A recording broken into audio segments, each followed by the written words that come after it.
घोड़े शिकारी जानवरों का शिकार होते हैं, वह जिंदा रहने के लिए अपने हवास प्राण हिसार करते हैं।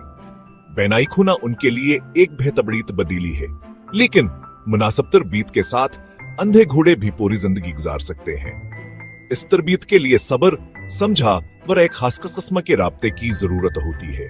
यह घोड़े के नक्ता नजर से दुनिया को देखने के बारे में है। हमें अनकी ज़बान सीखनी होगी, एक ऐसी ज़बान जो बातमाद और वाज़ह इशारों पर मबनी है। एतमाद किसी भी घोड़े की तरबीत की बुनियाद है, लेकिन अंधे घोड़ों के लिए यह सबसे अहम है। बेनाई के बगैर घोड़ा रहनुमाइया और यकीन दहानी के लिए मुकम्मल तौर पर ट्रेनर पर अनहिसार करता है। यह बंद हम बनाने वक्तावर मुस्तकिल मिजाजी दरकार होती है। नरमी से बात करें और सुकून से करीब जाएं। किसी भी किस्म का मुस्करने की कोशिश करने से पहले घोड़े को अपना हाथ हंसों घने दें। तकरार कलीदी हैसियत रखती है।